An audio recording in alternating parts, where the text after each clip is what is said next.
The Oklahoma Sooners appeared in the preseason AP Top 25 as the number 3 team in college football. The ranking made sense, as they have a very talented quarterback and a defense that experts thought would provide some much needed assistance. Unfortunately, they've been underwhelming and haven't looked like a top 5 team in the country. However, they're currently the 4th ranked team in the nation. Here's why the Oklahoma Sooners are overrated and don't deserve to be ranked inside the top 5. Through 3 games this season, the Sooners are 3-0 with wins over Tulane, Western Carolina, and Nebraska. Despite being undefeated, Oklahoma's record is pretty unimpressive. They destroyed Western Carolina in Week 2, beating them 76-0, but they struggled against both Tulane and Nebraska. In the first game of the season, Oklahoma played Tulane in what should have been a dominant victory for the Sooners. Of course, it wasn't, and they barely escaped with a 40-35 victory.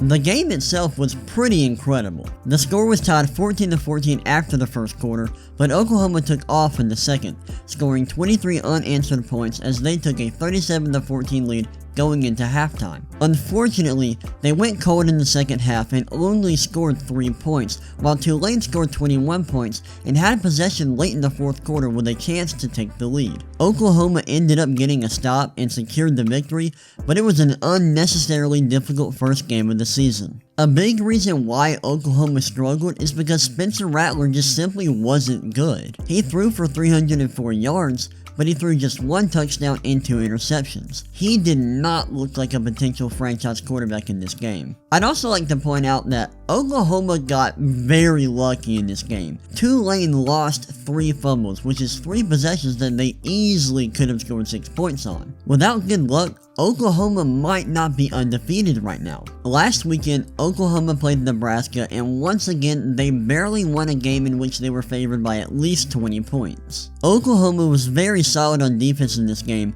allowing just 2 yards per rush and .33 points per play, but their passing attack was pretty poor, which limited their overall effectiveness on offense. Oklahoma's biggest problem this season has been their passing attack. Spencer Rattler has solid numbers, but he is far from an elite quarterback, and the advanced stats reflect that. Their defense has been better than their offense, but it hasn't been good enough to overcome their underperforming offensive unit. Here is Oklahoma's full resume. They rank 51st in offensive efficiency, 49th in defensive efficiency, and 51st in points per play margin, all while ranking 85th in ESPN's strength of schedule metric. Here's what these numbers mean. Oklahoma has been above average on both sides of the ball, but they're not dominating against their poor competition. Is Oklahoma a bad team? No. They have a very talented quarterback, and they have a lot of talent on their roster overall.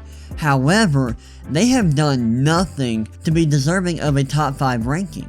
This leads to my biggest issue with the way we rank college football teams. I absolutely hate the preseason rankings. They lead to teams being overrated, and they cloud our judgment as we look at teams throughout the season. For example, a team like Oklahoma, who is undefeated right now, isn't going to fall because they started out ranked number 3 and they haven't lost a game. They deserve to be ranked much lower than they are right now, but they aren't because they've won every game and they started out as a top 3 team due to the perception of experts prior to this season. It's a frustrating process, and I wish we would come up with a better way to create these rankings and reward teams who are actually playing well. Thanks for watching, and please consider liking and subscribing.